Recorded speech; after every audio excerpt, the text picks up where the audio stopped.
aprovechando el tema que nos corresponde el día de hoy. Sin embargo, quisiera o deseo hacerles un recordatorio en el sentido que ya tenemos fecha para el primer examen parcial. Obviamente, ya es del conocimiento de ustedes. Quiero sugerirles y recomendarles a la vez que se vayan preparando porque, aunque no se han tocado los puntos a fondo, sí ya tenemos suficiente material para someternos a esa prueba. Entonces es importante que revisemos el programa, que profundicemos, porque a veces uno ve en una forma muy simplista, digamos, la elaboración de una escritura, por ejemplo, pero el tema es que ya en la práctica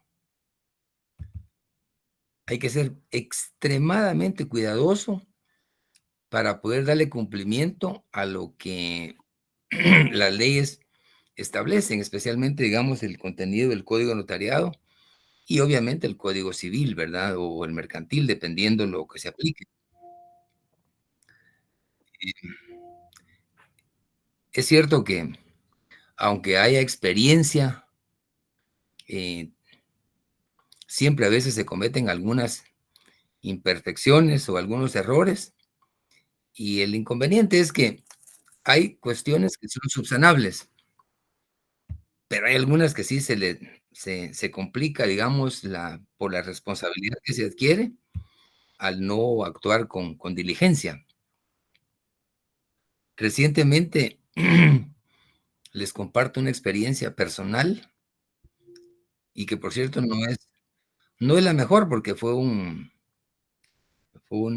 detalle que se incumplió. Hace algunos años se había otorgado una escritura de donación entre vivos con usufructo vitalicio, que lo vimos en alguna de las clases.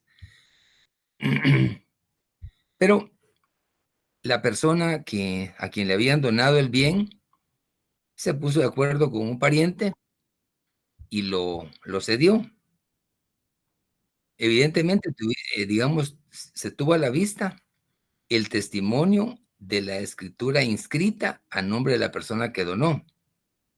Y efectivamente se procedió pues a autorizar la escritura de donación, se pagaron los impuestos, se cumplió con lo que la ley establece, aparentemente, y se presentó al registro.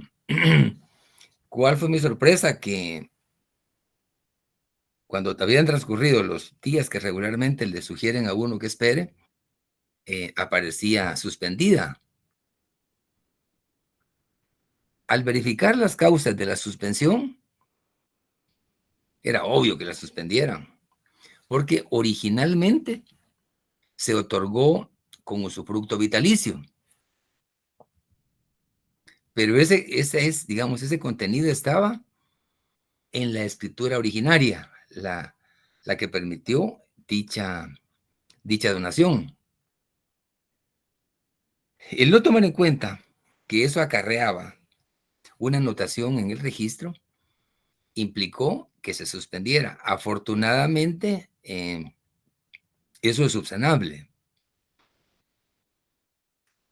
Aprovechando ese ejemplo, ¿alguien ha escuchado cómo subsanar ese extremo?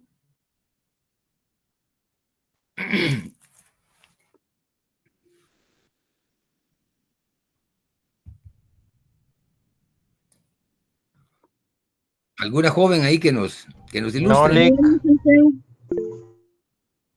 Ingrid,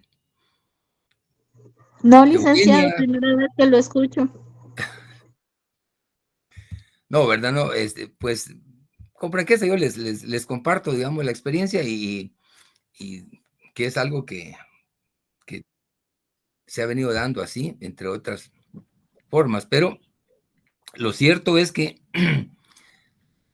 como la persona, en este caso, la persona que era usufructuaria, ya falleció. En consecuencia, la donación se otorga lisa y llana, o sea, digamos, se procede pues a la persona beneficiaria puede disponer del bien, ya sin la limitación del usufructo. Pero eso hay que hacerlo el conocimiento del registro. Si uno no lo hace el conocimiento, pasó, como dicen los patólogos, lo que tenía que pasar, ¿verdad? La suspendieron.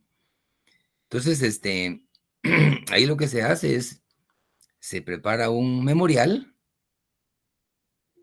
se hace el conocimiento del registro y se adjunta como prueba el acta de defunción, indicando que el usufructo, digamos, vitalicio, obviamente una de las formas de que quede sin efecto es a través del fallecimiento del usufructuario. Entonces, en este caso, la persona que era la usufructuaria ya falleció. En consecuencia, el bien ya era de pleno derecho de la persona a quien le otorgaron la donación.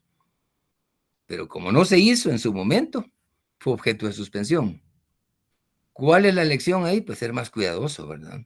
Si hay una donación, verificar exhaustivamente quién es el usufructuario y si está vivo.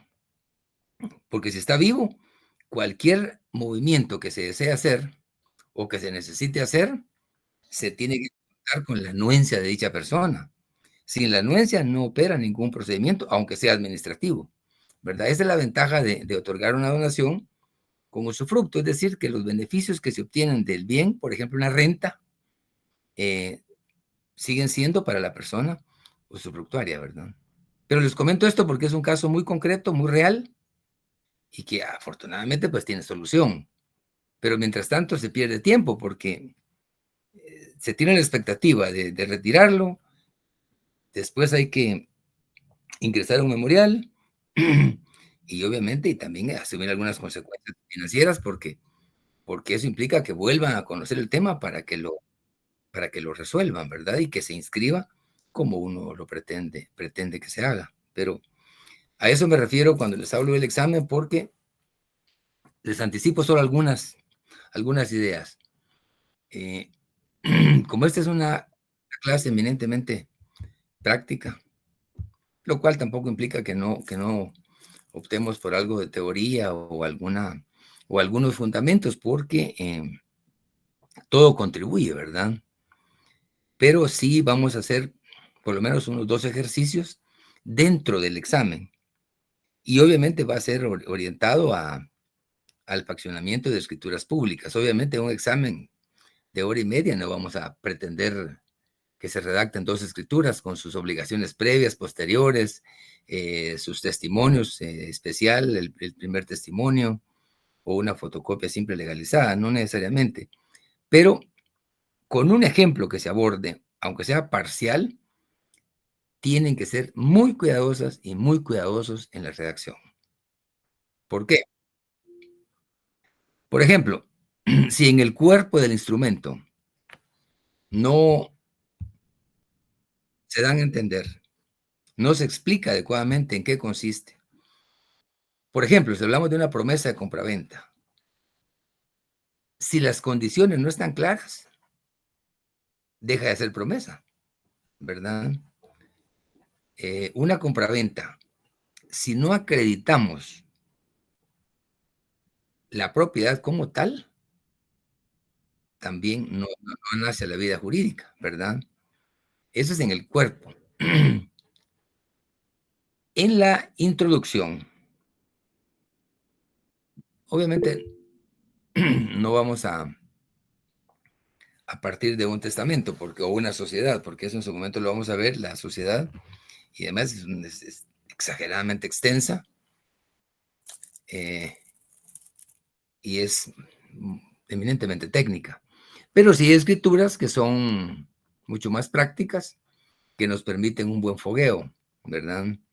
Una promesa, una donación, una compraventa con garantía hipotecaria o eh, eventualmente un arrendamiento, en fin. Siempre hay que cumplir con las formalidades que la ley establece. Hace algunos días hablábamos de la necesidad de profundizar en ciertos artículos del Código Notariado, que yo les sugiero que lo leamos y lo analicemos todo, no solo, previo al examen, no solo, digamos, del artículo 1 al 32, sino que analicen, por ejemplo, unos 25 artículos cada día. En una semana ustedes ya tienen, digamos, un repaso de del contenido del Código Notariado, porque como es, como una cosa conlleva a la otra, ¿verdad? Pero con énfasis, por ejemplo, en el artículo 29. No es que tengamos que memorizarlo, pero sí es absolutamente necesario tener claridad en el contenido de dichos incisos, porque de allí depende el éxito. Por ejemplo, yo les voy a colocar, por ejemplo, uno de los ejercicios en el examen va a ser la introducción de un instrumento público. Dijimos oportunamente que del 1 al 9, si no me equivoco, aplica esos requisitos a la introducción del instrumento público. ¿Qué sucede si ustedes omiten 2? ¿Cuál sería el efecto de eso? ¿Quién me puede hablar al respecto?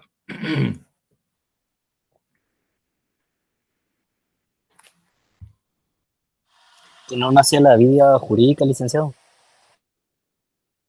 Sí, efectivamente, la van a rechazar. Por ejemplo, ¿Será objeto de suspensión, licenciado? ¿cómo? ¿Será objeto de suspensión por no llenar los requisitos que establece el artículo 29 del Código Notariado? Efectivamente, sí. Si, por ejemplo, digamos, ustedes no hacen comparecer a una persona, es objeto de suspensión, eh, una fecha equivocada, por ejemplo, eh, no incorporen el número del instrumento público, que eso es remoto, pues, pero se puede dar. Entonces, eh, los requisitos son fundamentales. El no incluirlo implicaría que no nace la vida jurídica, justamente. ¿Por qué? Y podría ser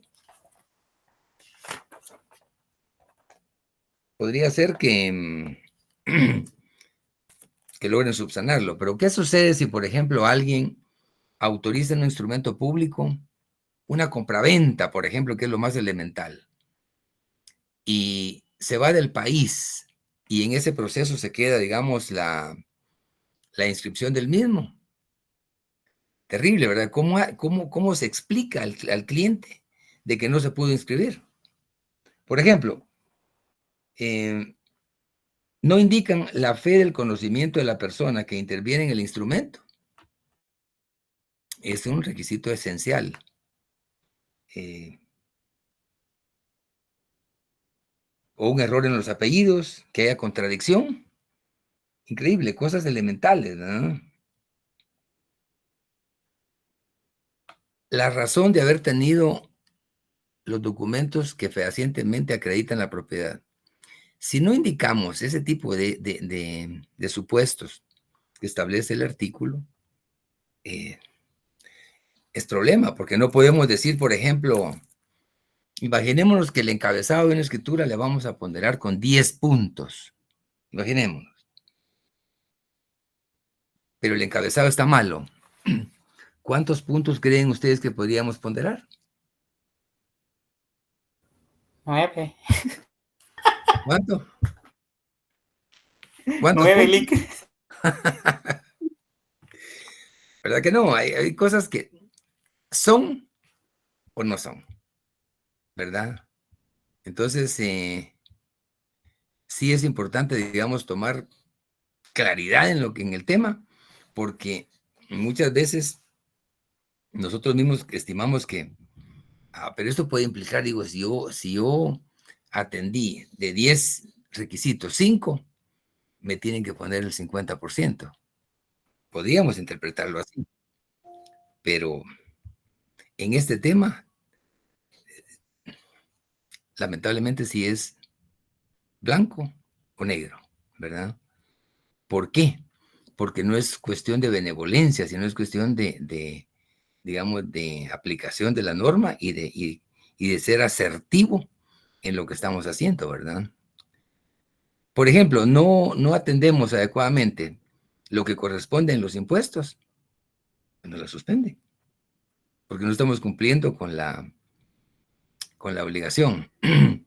Aquí los únicos que no pagan los impuestos son los que tienen ciertas actividades comerciales y defraudan al fisco. Vaya, se enteraron del semejante problema que tiene el país, ¿verdad? Pero acá hablando del curso, mi sugerencia es practiquen, digamos, en casa, o si tienen espacio, digamos, con compañeros, compartir en algún momento y inventarse, digamos, algunos supuestos y practicar, digamos, que es una introducción de una escritura, en qué consiste el cuerpo y el cierre, porque el cierre, aunque son menos los elementos a incluir, son fundamentales, porque ahí es donde está la aceptación, ¿verdad?, del instrumento público. Y si no hay aceptación, no hay instrumento público. Entonces, es bien importante, digamos. En cuanto a las obligaciones previas y posteriores, regularmente tienden a ser muy similares. Entonces, obviamente no podemos calcar, pues, y decir que son lo mismo, pero son más manejables, digamos, como la identificación de las personas, de los comparecientes, revisión del DPI, que obviamente es el único documento de identificación, la acreditación del bien objeto de, ¿verdad? Si hay planos, pues verificar el mismo, el contenido, honorarios, en fin. Estos, digamos que son requisitos elementales, ¿no? Si son obligaciones posteriores, también son bastante prácticas, pero siempre tenemos que adecuarlo a la clase del instrumento, digamos, siempre pensar en el testimonio especial que se remite al registro, el testimonio de los comparecientes, y los avisos que haya que dar dependiendo del instrumento.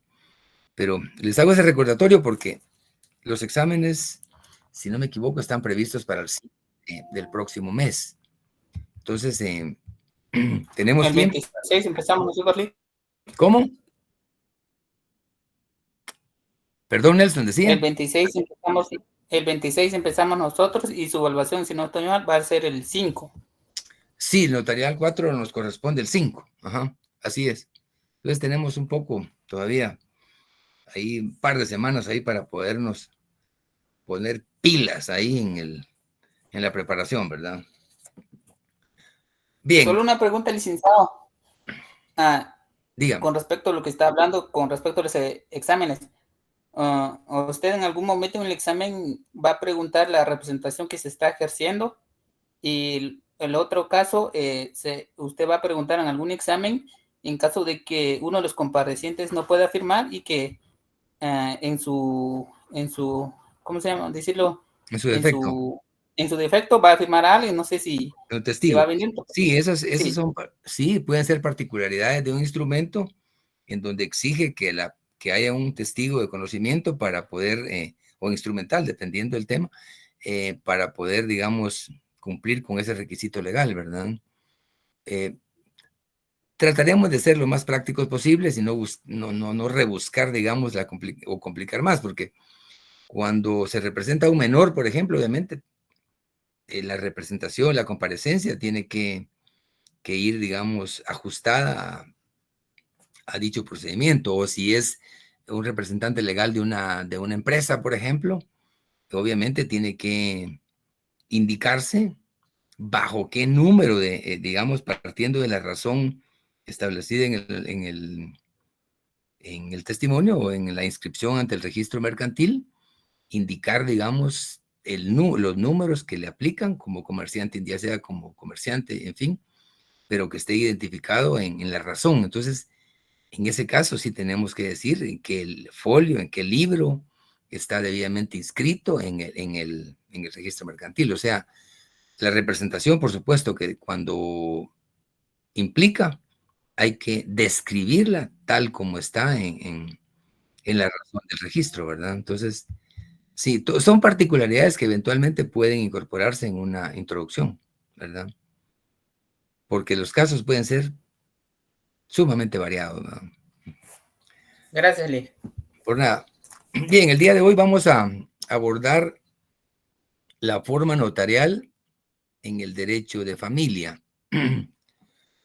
Yo les sugiero que en este tema, independientemente de lo escueto que está en el programa, hablar de familia es un tema muy complejo, ¿verdad? Si no, pregúntense ustedes cómo está su familia.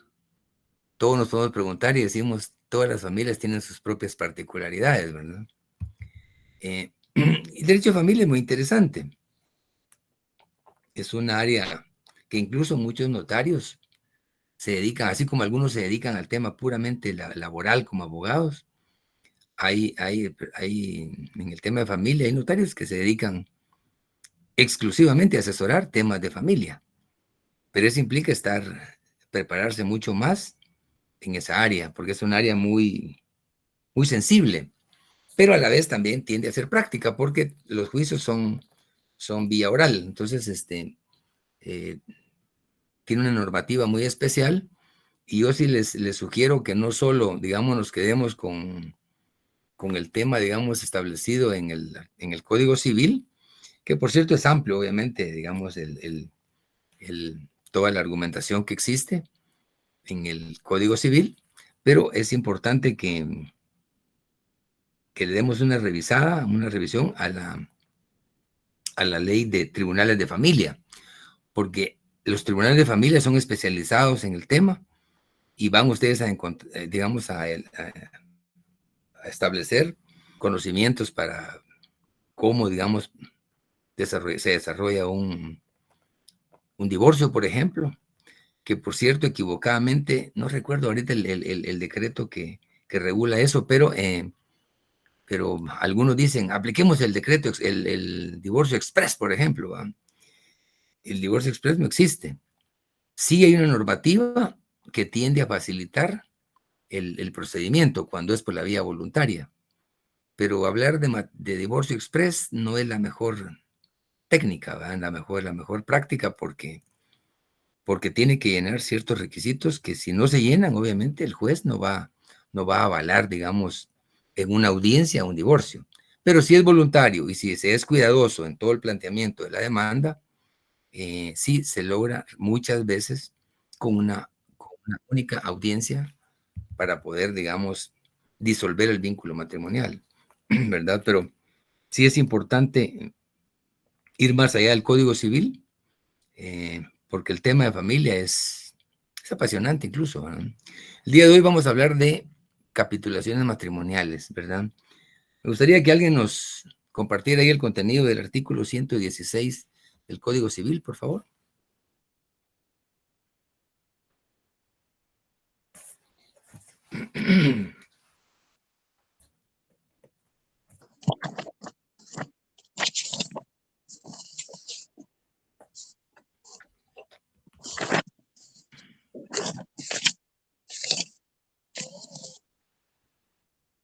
Buenas tardes, Luis. Buenas tardes. Artículo 116. Ujú. Capitulaciones matrimoniales. El régimen económico del matrimonio se regula por las capitulaciones matrimoniales otorgadas por los contrayentes antes o en el acto de la celebración del matrimonio.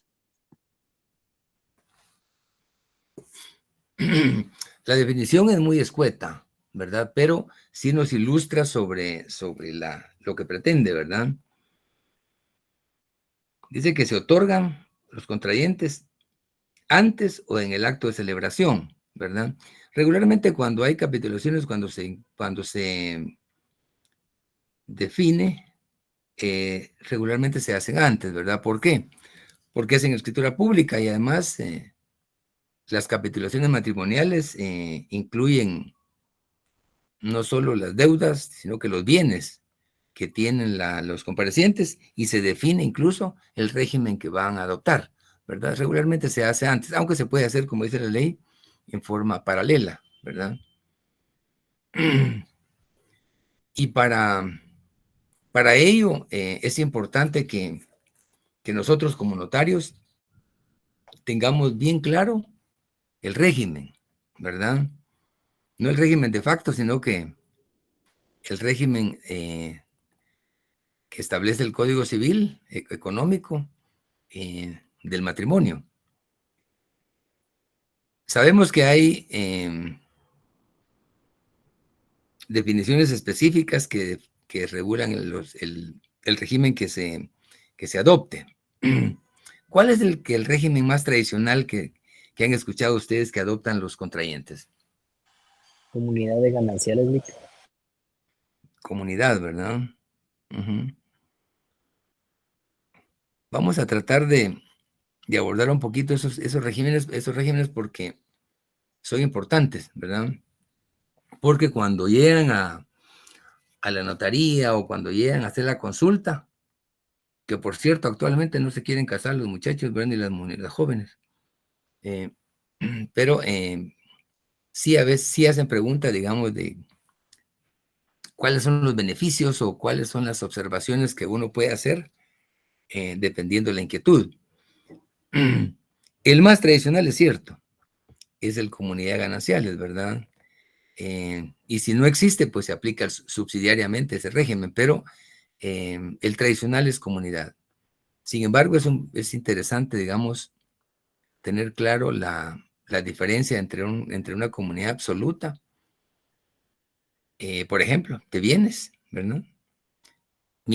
Versus la separación absoluta.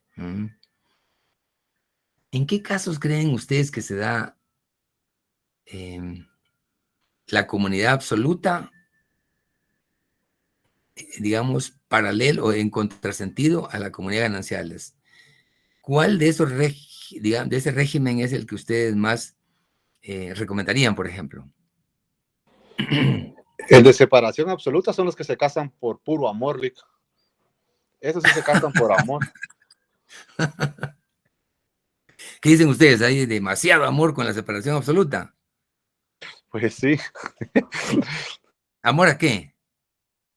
A el puro amor, el amor verdadero, el ágape, diría bíblicamente, o el eros y el filo, los tres van juntos ahí, los que se casan con separación absoluta. O sea que usted dice que ellos realmente se aman.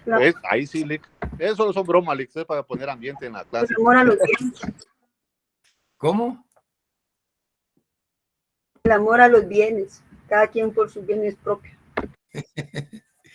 Sí, fíjense que es un síntoma, realmente es complejo, porque si se empieza así, genera de antemano ciertas dudas, ¿verdad? En cuanto al convencimiento que se tiene. Hay un metamensaje, digamos, en el proceso de decir, bueno, si esta cosa no funciona, yo no pierdo nada, ¿verdad? Ahora, no obstante que el mismo concepto de separación es bastante contundente, ¿verdad? De hecho, pues es importante que veamos el artículo 123,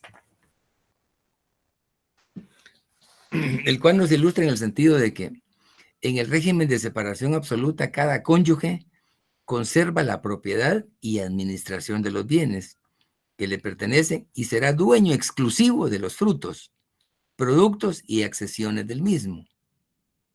Serán también propios de cada uno de los cónyuges los salarios, sueldos, emolumentos y ganancias que obtuvieren por servicios personales en el ejercicio del comercio o industria. Si partimos de dicha definición legal, pues evidentemente se puede interpretar como que existe un egoísmo extremo, ¿verdad? En el sentido de que cada uno conserva lo suyo en una forma muy, muy categórica. Pero ello, como ustedes van a ver en el articulado más adelante, no quiere decir que no se asuman responsabilidades conyugales, digamos. La ley dice eso, pero en el matrimonio, aunque haya separación absoluta de bienes, la responsabilidad de uno de hombre, y obviamente en su momento también lo que le aplica a una dama o a una mujer, uno tiene que dar cumplimiento. Por ejemplo, si uno está pagando una casa, pues tiene que pagarla, hacerla efectiva. Si está rentando, pagar la renta. La alimentación, obviamente, tiene que asumirse. El súper, la tienda o el comercio o lo que se busque, el mercado o el supermercado, lo que se busque, hay que atender la demanda. Y obviamente ya al haber familia, al haber menores, pues se tiene que asumir la responsabilidad que eso implica, ¿va? O sea, no, el hecho de que haya separación no quiere decir que vivan del oxígeno los hijos, pero no, tiene que ser uno responsable o corresponsable en lo que le corresponda, ¿verdad? Pero sí se puede interpretar como que la separación regularmente se da cuando hay una unión o un matrimonio derivado de familias en donde hayan un buen cúmulo de bienes a favor de cada familia. Y muchas veces, por ignorancia o por desconocimiento, se considera que a partir del matrimonio, todos los bienes que estaban a favor de uno son objeto de división al momento de que se dé el divorcio. Ese es el gran problema. Digamos, la gran duda es, dicen, no, es que yo no puedo permitir que la señorita que está ingresando a la familia en 1 año o 2 años se divorcien y se lleve la mitad de lo que le corresponde a nuestro hijo, pues, o nuestra hija, dependiendo del caso, ¿verdad? Entonces, regularmente se da eso por ignorancia. ¿Por qué? Porque si aún lo que se obtiene a través de una donación o un testamento, eso independientemente el régimen sigue perteneciendo a la persona, no al matrimonio, a no ser que se adquiera en el proceso mismo, y ahí sí ya va, digamos, compartido el esfuerzo, ¿verdad? Mientras que el de comunidad absoluta, pues aparentemente lo contrario. ¿Quién no quiere dar lectura al de separación absoluta? Me interesa mucho que tengamos bien claro, digamos, el régimen económico, porque teniendo claro el régimen económico, se nos facilita, digamos, la interpretación de las capitulaciones, ¿verdad? Pareciera que es lo contrario, pero hay un antes y un después. ¿Alguien nos comparte el artículo 122? Sí, licenciado, buenas noches. Buenas noches. Comunidad absoluta. En el régimen de comunidad absoluta, todos los bienes aportados al matrimonio por los contrayentes o adquiridos durante el mismo pertenecen al matrimonio conyugal y se dividirán por la mitad al disolverse el matrimonio.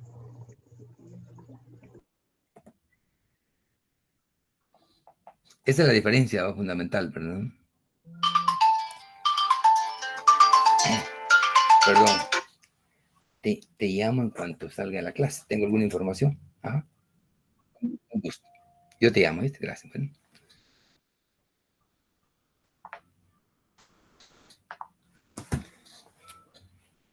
¿Algún comentario?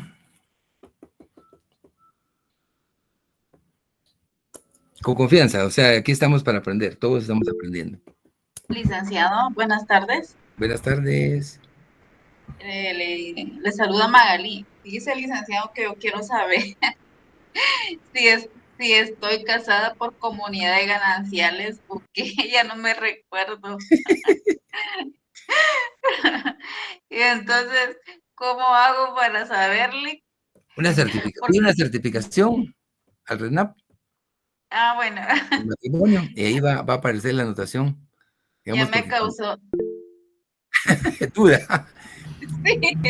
Cuando pide una certificación, y porque el problema sería que no han dado el aviso. Ese es un problema de uno. Miren, como notario, tenemos 15 días según la ley, pero es importantísimo, digamos, ser cuidadosos y dar el aviso, porque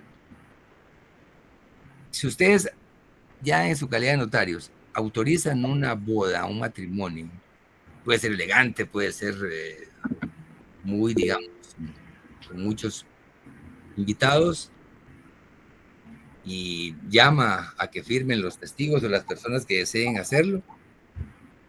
Y el acta la conserva uno, después se protocoliza, ¿va? Pero si no dan el aviso, ese matrimonio nunca nació en la vida jurídica,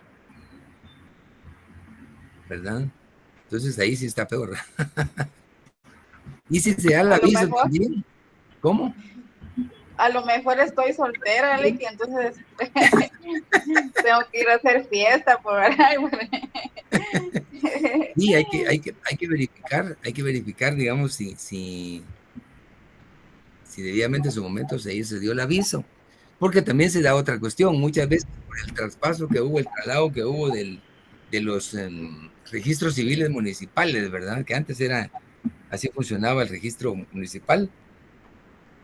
Y originalmente era un desorden, ¿verdad? Entonces, a veces los papás enviaban a alguien a que inscribieran a sus hijos y en el camino se tomaban un par de tragos y se les olvidaba cómo les habían dicho que se llamaran, ¿no? Y resultan con unos nombres impresionantes. Ayer yo tuve una audiencia en un juzgado penal, pero el tema era relacionado con el tema laboral y penal. Y bromeábamos un poco con la juez, porque yo les decía que, hablando un poco de inscripciones, que después de la audiencia, y yo le decía que en San Marcos a un niño intentaron ponerle el nombre Spider-Man. Imagínense. En Chimaltenango a una chica le pusieron Milady. Le gustó el concepto Lady y el papá le dijo, te vamos a poner Milady. Y así quedó inscrita, pues, Milady, es una dama, pues, pero en inglés, pero terrible los nombres.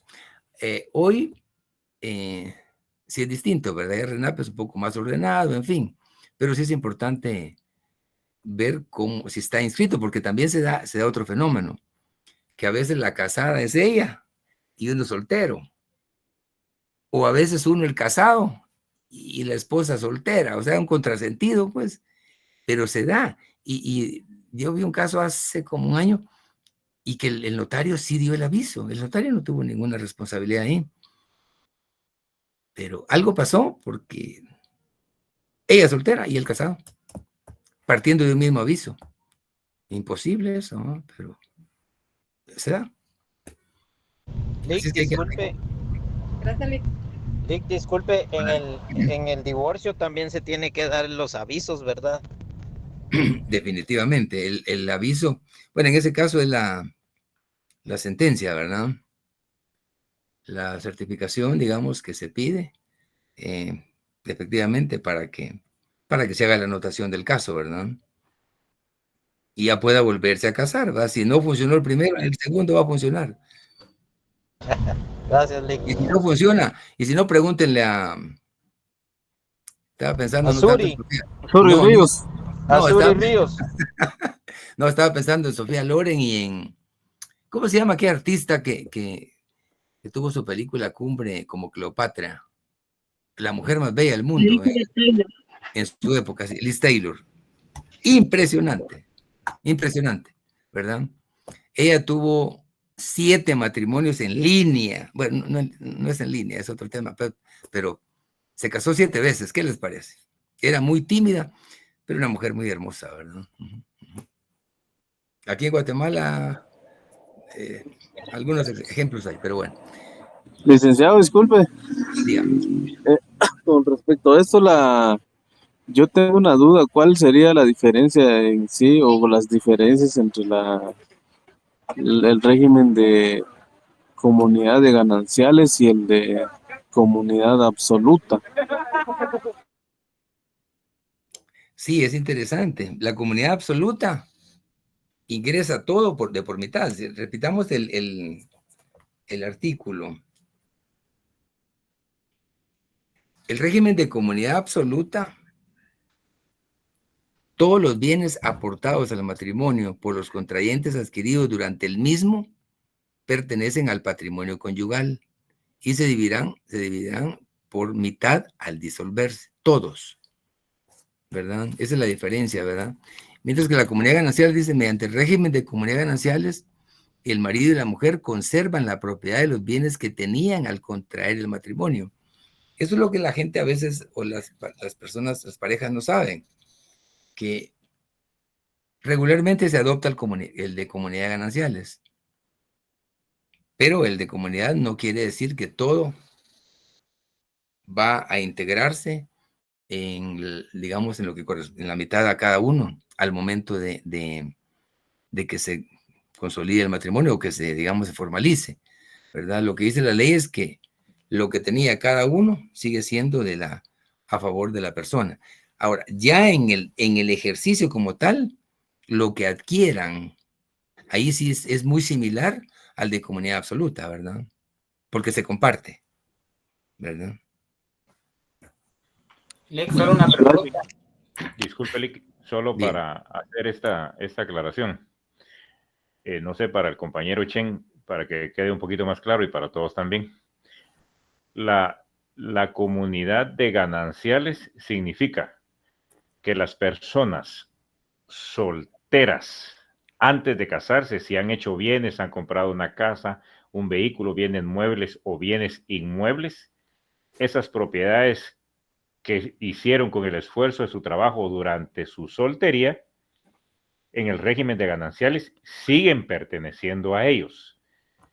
Lo único que va a ser de ambos va a ser lo que nazca del matrimonio en adelante, ya como pareja, ya como institución. Porque obviamente el matrimonio, pues lo de dos va a ser uno. Entonces, esos bienes ya van a ser parte del caudal matrimonial. Sin embargo, si las personas habían comprado un apartamento cuando eran solteros o 3 vehículos o lo que sea, de acuerdo a la ley, al momento de divorciarse, esos bienes siguen siendo de ellos, de cada uno de los cónyuges. Lo único que va a ser de compartido, vamos a decirlo así, son los bienes que durante el matrimonio hicieron ambos. Es decir, no importa si solo el varón trabaja o solo la dama trabaja. El régimen dice que pertenece a los dos. No se puede decir, es que cuando yo era soltero yo tenía estos carros, me queda de acuerdo. Pero no se puede decir, como yo solo trabajé, el apartamento que hicimos después del matrimonio es mío. No, el régimen de comunidades sociales sí, es para ambos, ¿verdad? No importa, incluso más o menos, porque como usted decía, ¿verdad? Hay mucha ignorancia en ese tema y entonces hay personas que dicen, es que yo trabajé más, eso lo compré yo y yo me quedo con él porque lo sudé con mi frente, pero como ya estaban casados, en el matrimonio esa comunidad viene siendo para ambos. Ahora así en la separación absoluta, cuando son solteros, hicieron sus apartamentos, su negocio y su fotocopiadora como negocio, y la separación absoluta, lo que sigan haciendo como matrimonio, siempre le va a pertenecer a uno solo, ¿verdad? Como usted decía, ¿verdad? Aparte de las obligaciones que conlleva el matrimonio, la manutención, etcétera, que siempre el cabeza de casa es el que va a aportar más, etcétera, ¿verdad? Pero ese es otro tema. En la separación absoluta, ya solteros traían algo y casados van a seguir haciendo más, pero siempre les va a pertenecer a uno y no al caudal matrimonial. Es correcto, no, le agradecemos mucho ahí el aporte.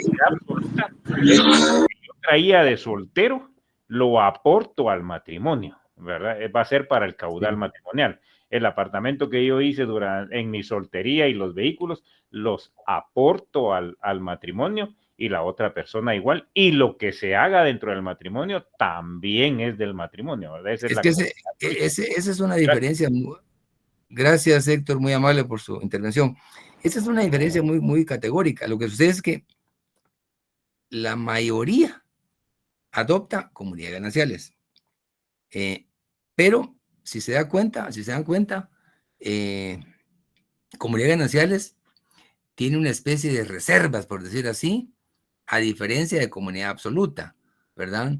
La verdad que si uno dice, si hay un amor pleno y un convencimiento absoluto y una identificación intacta o completa, pues la entrega es total, en todo sentido. Entonces, podrían decir, el que más conviene es el de comunidad absoluta, porque ese sí comparten absolutamente los aportes que han dado previo y dentro, mientras que el de comunidad gananciales, justamente lo que se genera dentro es lo que se comparte, pero lo que se adquirió previamente sigue siendo de cada uno. Entonces, sí hay matices entre una y otra, ¿verdad? Que Correcto. al final, sea separación absoluta o comunidad gananciales, si el matrimonio funciona bien y el propósito es crecer, alimentar a los menores y educarlos y vestirlos y recrearlos y de todo eso, pues al final es un éxito porque se comparte el esfuerzo, ¿verdad? Muchas veces el ser demasiado, digamos, o cuidadoso o no tener la comunicación adecuada afecta, ¿verdad? Porque siempre se generan reservas, ¿verdad? Digamos, en el matrimonio, por ejemplo, el no saber cuánto gana ella, cuánto gana él, ese tipo de cosas regularmente generan suspicacia, ¿verdad?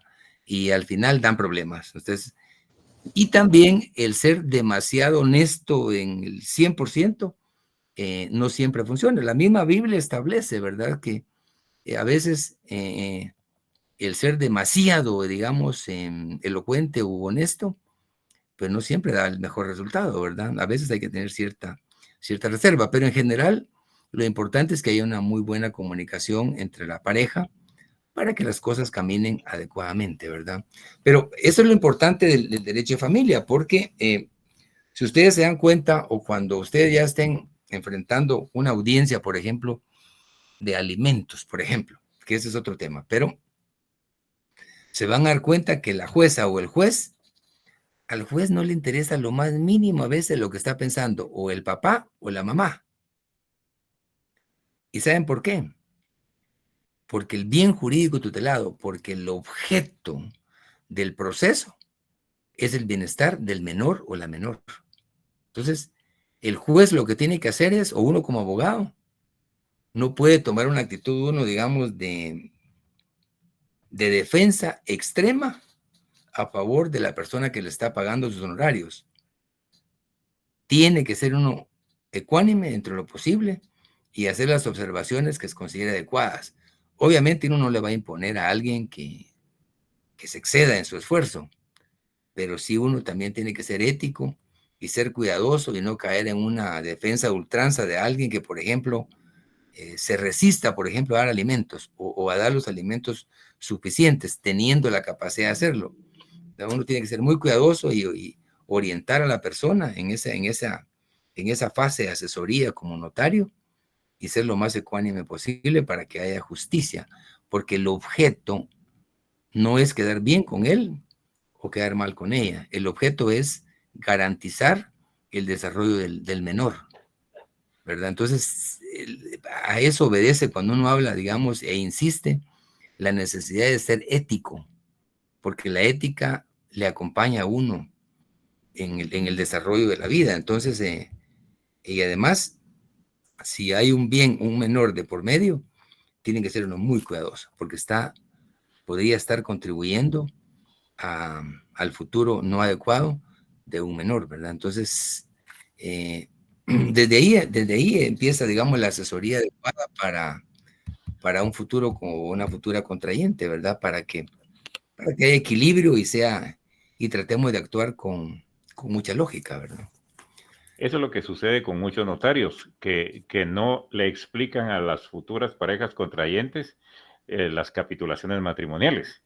Y entonces casi siempre se van por el régimen subsidiario sin ninguna explicación. Tal vez ese fue el caso de la compañera Medrano, porque no, en su momento el notario no les explicó, ¿verdad? Casi siempre los notarios no explican, sino que solo dicen, se van a casar, bueno, pues nos juntamos tal día y van, como usted bien lo dice, tras los sagrados honorarios, y no explican cuál es este punto, que es bien importante, ¿verdad? Como usted dice, lo ideal sería que la familia crezca y se funde y sea para adelante, pero si hay casos donde eso no va a funcionar a futuro, pues siempre es importante, y ahí sí tiene usted razón, la ética antes del matrimonio, ¿verdad? Y explicarles como notario, al profesional del derecho, la obligación moral de explicarles, vamos a decir, a qué aguas van a ingresar, ¿verdad? Con las capitulaciones matrimoniales, para que ellos sepan, porque esto es un contrato al mismo tiempo. Entonces, la ética, pienso yo, que va desde ese momento, ¿verdad? Para que en el futuro no vayan a decir, es que nadie me lo dijo, ¿verdad? Sino que, bueno, ya con conocimiento de causa, yo sé que esto era así, no hay problema, ¿verdad? Así vamos a afrontar el divorcio o la situación que venga por los intestados, etcétera, ¿verdad? Gracias, Luis. Sí, no, por nada, no, sí, definitivamente. Mire, la labor de uno de notario tiene que ser como componedor, mediador, tiene que ser uno muy prudente. Y no se trata, digamos, de que a mí me interesan los honorarios y qué pase con ellos es otra cosa, no es eso. Claro, si la persona, digamos, adopta una actitud distinta, pues ya eso ya es, pero ya que lleve la asesoría que considere una adecuada para que las cosas funcionen, porque muchas veces también el ser humano tendemos a ser a veces como muy egoísta. Si a mí no me funcionó el matrimonio no existe o no sirve, o no tiene por qué dársele tanta preponderancia. Esa es una actitud egoísta, ¿verdad? Porque el hecho de que si a uno no le funciona, ¿verdad? Como un ejemplo hipotético, no quiere decir que a todo el mundo no le funcione. Si algo ocupa un lugar especial es el matrimonio, porque el artículo 78 es categórico, ¿verdad? Que es una institución social por la cual un hombre y una mujer se unen con el objeto de procrear, educar y todo lo demás. Y de carácter permanente, ¿verdad? Entonces, una muy buena definición, y que si eso se aplica en la práctica, pues es hermoso, porque al final uno aprende a vivir las etapas, ¿no? Y cada etapa tiene lo suyo. Hay una etapa de lujuria, de locura, de terrible, anda uno para arriba y para abajo, en fin. Pero cada etapa tiene, digamos, lo suyo. Cuando, por ejemplo, tiene uno la experiencia de ser papá por primera vez y cuando empieza a ver las gracias de su pequeña o su pequeño, es hermoso, pues es lo mismo para la mujer, ¿verdad? Después ya van al colegio y empieza otra etapa, que la mochila los domina y cuando van a subir al bus a veces se van de regreso porque pesa mucho. Son cosas que uno va experimentando con los hijos, ¿verdad? O las hijas, y es hermoso. Y después ya, cuando uno siente universidad, y de repente ya vienen otras etapas, y así como uno empieza, digamos, solo, termina solo a veces con su pareja, pero es parte de la vida. Entonces, lo importante es saber aquilatar todo ese proceso y ante todo despojarse del individualismo y tratar de ser cuidadoso en la orientación como notario.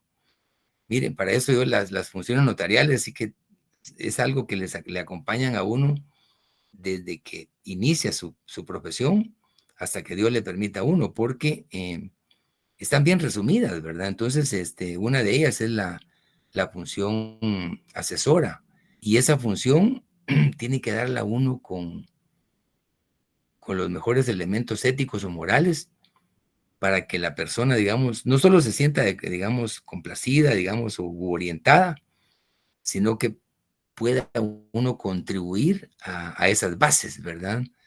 Para que el matrimonio sea exitoso. Obviamente va a depender de muchas cosas, ¿no? El notario, pero lo que le compete a uno, mi sugerencia es hacerlo sin reservas, sin recelos, porque al final cada uno va formando su propio esquema.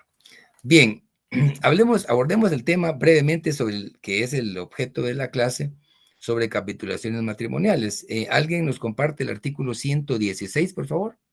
Y después quisiera que alguien le diera lectura al proyectito que le subimos ahí, que le subí sobre un proyecto de capitulaciones, que es de lo más escueto del mundo, pero que nos ilustra sobre el contenido. El que ya se leyó, licenciado, capitulaciones matrimoniales. No, no, leímos sobre los regímenes, aunque creo que sí, inicialmente creo que lo habíamos leído, ¿verdad?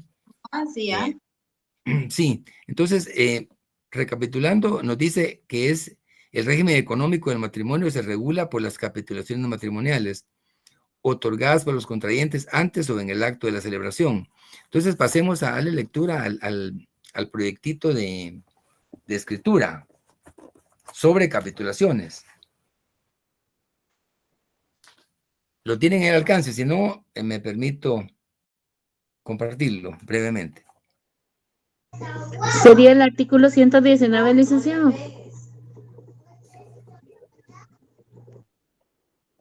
Bueno, podemos, sí, podemos como para reafirmar previo a la lectura, darle lectura al 119, porque ese nos ilustra sobre la necesidad de que las capitulaciones quedan contenidas en escritura pública, ¿verdad?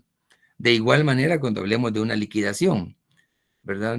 Eso es importante tener esa lógica, que lo que nace bajo un concepto termina bajo el mismo concepto, ¿verdad?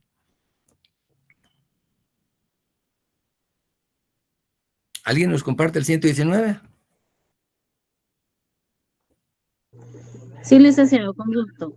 Las capitulaciones matrimoniales deberán constar en escritura pública o en acta levantada ante el funcionario que haya de autorizar el matrimonio. El testimonio de la escritura o la certificación del acta se inscribirán en el registro civil una vez efectuado el matrimonio y también en el registro de la propiedad si se afectaren bienes inmuebles o derechos reales sobre los mismos. Sí, sí, acá lo importante es que es categórico, ¿verdad? Puede ser en escritura pública o en acta, pero regularmente las capitulaciones se faccionan en escritura pública, ¿verdad? Y ahí se define en las capitulaciones el régimen que se va a adoptar. Y básicamente se indican los bienes o las deudas, ¿verdad? O los ingresos que tienen las personas. Esto es una forma como de sincerarse, digamos, en cuanto a lo que se tiene, ¿verdad? Y a la vez también de prevenir, porque se está explicando, digamos, en qué consiste el patrimonio con el que se está iniciando. Obviamente no es obligación, digamos,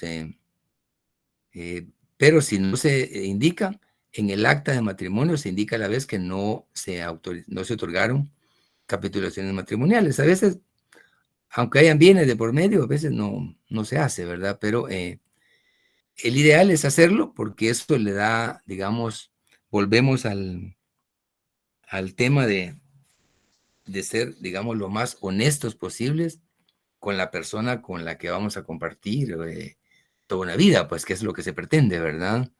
Aunque algunos dicen que aburrido, ¿no? Si no, pero la vida es así, entonces, y para eso está el matrimonio, y la idea es con el ánimo de permanencia, ¿verdad? Entonces, a eso obedece, digamos, las leyes. Si ustedes se dan cuenta, por eso se habla de integración de las leyes, porque a veces dice uno, ¿y esto qué tiene que ver con lo otro? Y sí, es así, las leyes hay que integrarlas, ¿verdad? Por eso cuando ustedes lean un libro, tomen en cuenta, digamos, el texto, que es la esencia, digamos, del libro. Pero dentro del texto ustedes tienen que conocer el contexto de las cosas. ¿Ah? Por ejemplo, recientemente el Congreso aprobó una ampliación presupuestaria descomunal, 14.500 millones. Hay un artículo dentro de ese decreto que deja sin efecto un artículo de una ley presupuestaria anterior. Las implicaciones que esa derogación tiene son insospechadas. Son pocos los que van a profundizar en ello y algún efecto va a haber, pero ahí estamos hablando del contexto. O sea, lo que está en el entorno. Una cosa es el texto, que es lo concreto, ¿verdad? Y otra cosa es el contexto, o sea, el área o los elementos que se consideran para llegar a este tipo de conclusiones o a ese caso concreto, ¿verdad? Entonces, hacia eso va, digamos, el tema de las capitulaciones, que como que nos ilustra sobre el entorno de cómo estamos iniciando una relación y no estamos partiendo digamos, a ciegas. Porque la mayoría dicen, yo me casé por amor y a mí no me interesaba si tenía pista o no tenía pistas. Y en otros escenarios dicen, a mí sí me interesa. O tiene pisto, o tiene dinero, o no me caso con él. Entonces, hay condicionantes, ¿verdad? Pero en general, lo importante es, digamos, tener dentro de lo posible un concepto sincero, porque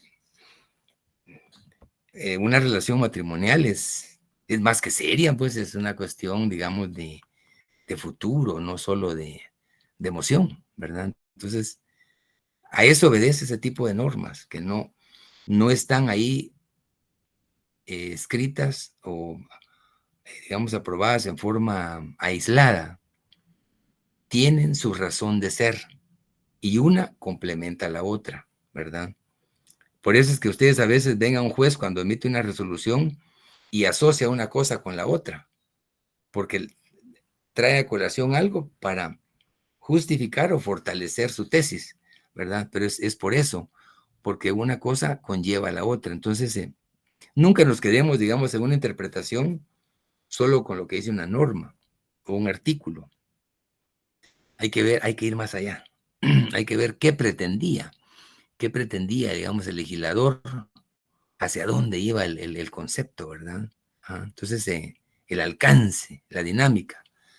Eso se logra si somos acuciosos. Si solo medio le damos una lectura a algo y no tratamos de asimilarla, sí nos va a costar un poquito, digamos, ser meticulosos o ser muy acuciosos, ¿verdad?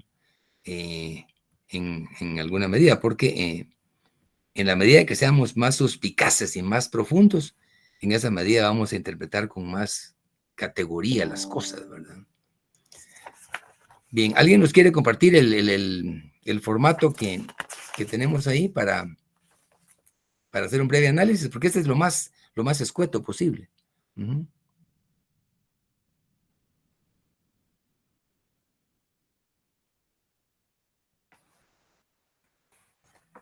¿Nos escucha, padre?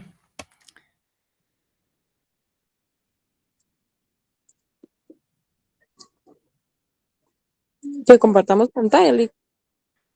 Sí, puede ser, digamos, espero que cuenten ustedes con esta información, que es un proyectito que yo les compartí de unas capitulaciones matrimoniales. Si no lo tiene por alguna razón, me voy a permitir darle lectura.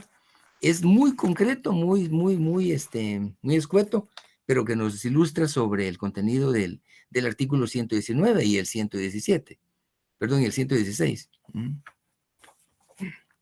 Bien, cuando abordemos una escritura de capitulaciones, obviamente vamos a siempre empezar con el número, ¿va? Número 1, capitulaciones matrimoniales en la ciudad de Guatemala, departamento de Guatemala. La fecha ante mí, el nombre del notario o la notaria. En ejercicio comparecen por una parte. Aquí ya viene la comparecencia, ¿verdad? Fulana de tal, de tantos años de edad, bachiller, o el oficio que tenga, guatemalteca, con domicilio en el departamento de Guatemala, quien se identifica con el documento personal de identificación y código único de identificación, tanto en letras como en números, emitido por el Registro Nacional de las Personas. Y, por la otra parte, ya se hace comparecer a la siguiente persona, de tantos años de edad, soltero, estudiante, en este caso estadounidense o puede ser de otro país, en tránsito en la ciudad, con domicilio en tal lugar, ¿verdad? Del país donde se origina. ¿Quién se identifica con pasaporte? Que en este caso es diferente porque en este caso se trató de un extranjero, ¿verdad? Que se identifica obviamente con el pasaporte, ¿no? Emitido por el estado correspondiente. Sencilla la comparecencia, ¿verdad? Hago constar que los comparecientes me aseguran hallarse en el libre ejercicio de sus derechos civiles y ser de generales indicadas. B, que los comparecientes me manifiestan de palabra y en español que por el presente acto otorgan capitulaciones matrimoniales, de conformidad con las siguientes cláusulas. Primero, me exponen los otorgantes que su matrimonio civil se celebrará en tal fecha. Obviamente tiene que ser previo a esto, ¿no? En esta ciudad, ante los oficios del infrasquito, la infrasquita notaria. Están como advirtiendo. Segundo, el señor fulano de tal expone que no posee activos. O sea, aquí empezó ya diciendo, no sé si la verdad, pero él dice que no posee, digamos, bienes ni muebles ni inmuebles, y que devenga una renta mensual de tantos quetzales. Él lo que dice es, mire, no tengo bienes. Eso es lo que yo declaro. Pero tengo un ingreso de tanto. Y ahí ya comenzó mal el matrimonio, Lica. Pues, aunque sea el teléfono hubiera declarado. No sé si empezó mal o él es muy estratega, pero él dice, no tengo bienes, dice. Entonces, simplemente, si está mintiendo, pues en algún momento va a caer por su peso, ¿verdad? Qué tacaño, sí, ¿verdad? ¿Cómo? Qué tacaño, le digo. Sí, porque si los tiene y no los quiere declarar, al final es un error, porque la relación en pareja, como decimos, es de diálogo continuo, o sea, digamos, uno poco a poco va, sea otra cosa también, cuando uno miente, en la primera oportunidad uno se contradice, ¿verdad? De manera que el que sea mentiroso tiene que ser exageradamente inteligente, porque lo que dijo ayer, el día de mañana se le puede olvidar, ¿verdad? Es que estaba en tal lugar, dice, sí, allá estaba, fíjate, con fulana de tal o con fulano, y de repente, no, ese día yo no salí, ¿eh? Imagínense. Tercero, una consulta, pero sí puede caer en el delito de perjurio.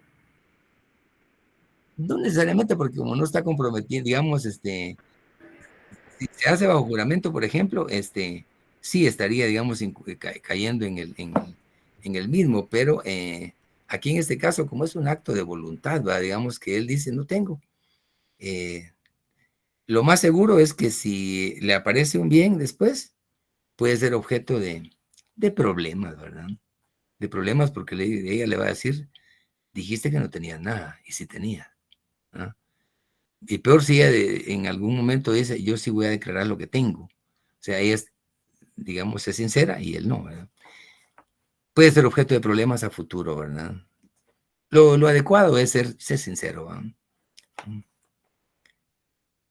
Tercero, por su parte expone, ella, digamos, que no posee ningún activo ni bienes inmuebles y que tiene un ingreso mensual de tal. O sea, estaban iguales, ¿verdad? Entonces, y cuarto, asimismo manifiestan los comparecientes que no tienen ninguna deuda, ni ningún tipo de obligación de pago con ninguna persona física o jurídica y que no administran bienes de menores ni incapacitados.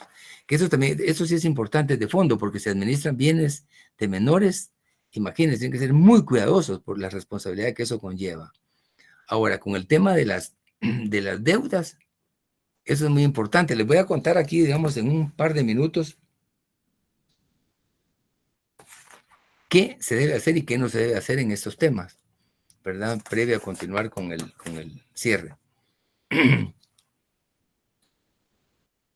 Cuando alguien les diga a ustedes que quiere ser fiador, si quieren ser fiador, fiduciario, mancomunado, solidario, como sea, sugerencia personal, no lo haga. No lo haga. Yo no sé qué le pasa a la gente, pero cuando quiere adquirir algo, ofrecen amor eterno. Pero cuando se trata de asumir la responsabilidad, echan marcha atrás y el efecto es terrible, ¿verdad? Entonces, aquí están declarando que no tienen deudas. ¿Y qué pasa si aparece una deuda en el futuro ahí, ¿verdad? Va a ser objeto de problema con su pareja, ¿verdad? En el caso de lo que les comento, yo personalmente tuve una experiencia. Estaba recién casado y ganaba bien, ¿no? En ese entonces se ganaba muy bien. Y tenía muchos amigos y un amigo me dice, mira vos, fíjate que quiero mejorar mi empresa y necesito un poco de fondos. me están ofreciendo un crédito a un interés muy bajo. ¿Me quieres apoyar como fiador?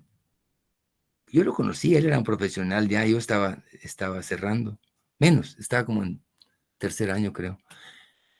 Y era una persona, según yo, responsable. Lo conocía desde hacía unos 5 años. Y yo le hice el favor, firmé, y él empezó a pagar. Pero como al año de haber iniciado el pago, empezó a incumplir. Y yo no sabía que él había incumplido. Y tampoco sabía que había un juicio en proceso ahí, ¿verdad? Y en esa ocasión yo iba para Honduras, a una actividad, tenía una actividad en el Congreso de Honduras. Incluso llevaba un regalo para el presidente del Congreso y todo eso. Y llegando al aeropuerto, cuando presento mi pasaporte, me dice el de migración, mire, usted no puede salir del país. ¿Por qué, le va? Está arraigado, me dice. Imagínense qué noticia. A mí me fueron a dejar en vehículo y a los pocos minutos a buscar taxi, ¿no? Porque me dio tanta pena por el arraigo. De allí mismo me fui a Torre de Tribunales porque me dieron el número de juicio, ¿verdad? Era un ejecutivo. Llegué a Torre de Tribunales, ahí llamé a un amigo, actuamos con una rapidez enorme. Yo otorgué un mandato para que me representara. Fue una cosa, digamos, súper rapidísima y logramos con un memorial levantar la medida porque yo tenía que atender ese tema en Honduras, ¿verdad? Y al día siguiente yo logré viajar, dejando un representante legal, ¿verdad? El problema no se quedó ahí. Yo resolví, digamos, en ese momento la vergüenza de no poder salir en ese momento por el arraigo, ¿verdad? El problema fue posterior. Nunca pagó la diferencia. Y yo resulté pagando en una época que, digamos, necesitaba todo el apoyo del esfuerzo. Resulté pagando 70,000 quetzales de un crédito que yo nunca disfruté. Nunca lo recibí, nunca recibí, digamos, un beneficio, ¿verdad? Porque él nunca pagó. Y como yo firmé que era mancomunado solidario, pues, definitivamente la ley dice que soy tan corresponsable como codeudor o deudor, ¿verdad? Entonces, una experiencia religiosa, ustedes, terrible, porque eso me causó problemas internos. Y sale por lo que les decía originalmente, la sinceridad con la pareja o con la esposa, porque yo jamás le dije a mi esposa, fíjate que fulano quiere que le sirva de fiador. Si yo le digo a ella, estoy convencidísimo que me dice, no lo hagas. Y lo aseguro enfrente a ella, en este momento incluso, ¿verdad? Yo autónomo, mi cuate, en fin, y actué, y las consecuencias fueron esas, ¿verdad? Terrible, una experiencia terrible porque resultó pagando algo que no era mío y que afectó, pues, los intereses internos, ¿verdad? Y eso se puede dar, no, yo no creo que solo a mí me ha pasado, pero les digo porque si después de eso, sí, curado de espanto. El que sí se portó como su verdadero amigo fue el que se quedó como mandatario. Él merece las palmas porque tomar un riesgo de esos le demostró ahí su amistad. Sí, pero a veces aparecen ahí unos buenos amigos, ¿verdad? Pero sí, mi sugerencia es, no le sirvan de fiador a nadie, porque al final se ganan un enemigo o alguien, digamos, adverso, sin necesidad, ¿verdad? Para ir concluyendo, dice aquí, ambos comparecientes manifiestan que ajustaron su matrimonio, que definieron entre que sería al régimen de comunidad gananciales. Declaran que en los términos expuestos aceptan todas y cada una de las cláusulas anteriores. Si es notaria, pues la notaria da fe. Y que este es el cierre, que pueden ser 3 incisos, pero si uno de los incisos no se incluyen, no es cierre. De todo lo expuesto en el presente instrumento. B. de haber tenido a la vista los documentos relacionados. C, de haber leído lo escrito a los comparecientes, quienes bien impuestos de su objeto, contenido, validez, efectos legales, y lo relativo a la presentación del testimonio respectivo para su registro, que aquí hay dos cosas. Cuando se refiere ahí, digamos, a la presentación del testimonio para el registro, lo ratifican, aceptan y firman juntamente con la notaria o el notario. Aquí lo que advierte es del registro en el RENAP y si hay bienes de por medio al registro de la propiedad, ¿verdad? Que sería una obligación posterior que se deriva de esto, ¿verdad? Como pueden ver, este es un ejemplo lo más elemental del mundo, porque no hay bienes que se describan, ¿verdad? Pero si hubiesen bienes, obviamente habría que describirlos, en qué consisten, ¿verdad? Pero lo importante es que aunque sea sencillo, se llenen las formalidades, ¿verdad? De la escritura, porque si no se llenan, obviamente no es objeto de inscripción, ¿verdad? Analicemos el mismo y ¿quién se atreve a decir cuáles son las obligaciones previas? Alguien que quiera, alguna joven ahí que nos ilustre, ¿qué nos puede decir? ¿Cuáles son las obligaciones previas a este tipo de capitulaciones? Licenciado, buenas tardes. Buenas tardes, Amílcar. Las obligaciones previas, dijo, ¿no? Ujú. Sería verificar la capacidad de los contrayentes. ¿Por qué la capacidad? Porque tengo entendido que pueden contraer matrimonio únicamente a las personas mayores de 18 años. Bueno, pero acuérdense que se están identificando con su DPI y con pasaporte. Bueno, el pasaporte puede ser menor, pero sí, evidentemente, ahí sí tienen que ser mayores, ¿no? Pues como dice la canción, a mí me gustan mayores, dice la chica, ¿no? Ahora, en todo caso, si desean aportar un bien, pues acreditar el derecho de propiedad sobre los bienes que se declaran. Sí, definitivamente. Sí, tiene que acreditarse. Uh-huh. Sí, aquí en las obligaciones previas es la identificación de los comparecientes. Ese es un elemento fundamental. Y el segundo, efectivamente, es si hay bienes, acreditarlos. Acreditar los bienes, digamos, que corresponden. Y los honorarios, ¿verdad? Que eso ya es competencia o planteamiento del notario ante ellos, ¿verdad? Como obligaciones previas. Licenciado, buenas noches nuevamente. Dígame, Noé. Las capitulaciones no son en realidad el régimen económico del matrimonio, entonces. No. Porque sí, yo recuerdo haber leído en algún artículo, no recuerdo ahora, del Código Civil que en defecto de que no existieran capitulaciones, pues se entiende la comunidad de gananciales, pues. Pero yo estaba confuso si era lo mismo las capitulaciones y con el régimen económico del matrimonio. Pero ahora no sé cuál es la diferencia de eso. Las capitulaciones son la declaración que hacen las partes sobre sus bienes o las deudas. Queda contenido en escritura pública. Y dentro de las capitulaciones se indica el régimen que adoptan. Es diferente. Digamos, capitulaciones es como lo macro, ¿verdad? Es formal. Sí, obviamente es formal, porque hay una escritura de por medio y tiene que llenar todas las calidades que la ley establece. Mientras que el régimen es la definición de cómo se van a administrar los bienes o bajo qué concepto en el futuro. No quiere decir que uno, digamos, obstruya o destruya lo otro. Lo que sucede es que no siempre se establecen capitulaciones. Pero si no se establecen capitulaciones, en el acta de matrimonio se tiene que indicar que no hubo capitulaciones, ¿verdad? Pero el régimen es distinto a las capitulaciones. Muchas gracias, licenciado, gracias. No, a la orden. Lex, solo una pregunta. Dígame. Este artículo 116, perdón, que dice antes, ¿qué pasa si se hacen las capitulaciones matrimoniales antes?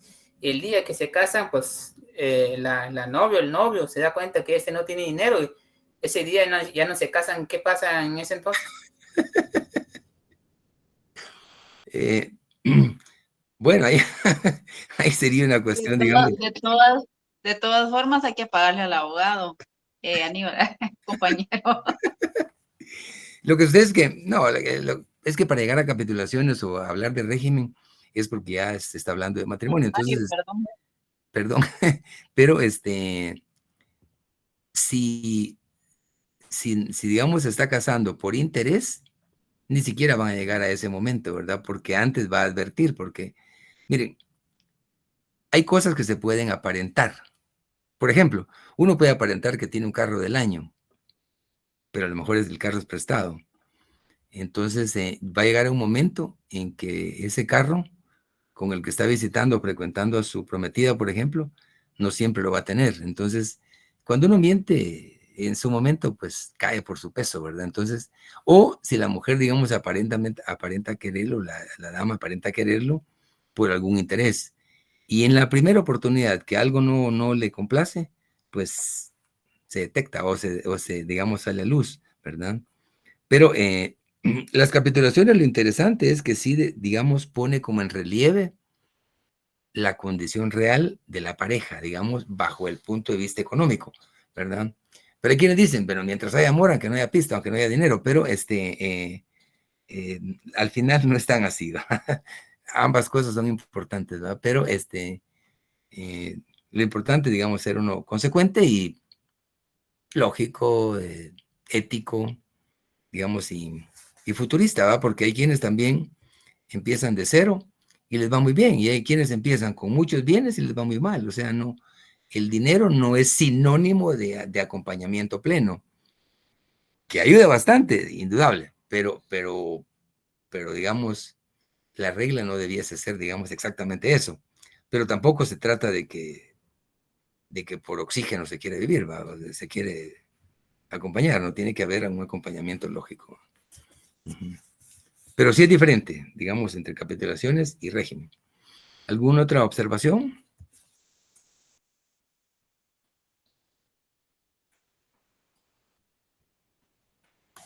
Licenciado, tengo una duda. Por ejemplo, si uno se casó por comunidad de gananciales y uno se quiere pasar a comunidad absoluta, ¿se puede? Buena pregunta. Sí se puede. Sí se puede, digamos, hacer un cambio en las capitulaciones. Obviamente sí, tiene que formalizarse el procedimiento, pero sí es válido, puede, digamos, esa es una muy buena pregunta. Puede, digamos, adoptar el régimen de comunidad absoluta y puede cambiarse a comunidad gananciales o separación, o sea, en el desarrollo, ¿verdad? Sí es posible, digamos. Lo mismo también, algo que no nos ha dado tiempo es hablar de la liquidación, que la liquidación de los bienes también es en escritura pública, ¿verdad? Disculpe, licenciado. 125, compañera. Artículo 125, alteración de las capitulaciones. Sí es posible, está regulado en la ley, definitivamente, el cambio. Ajá. Derecho Civil 1.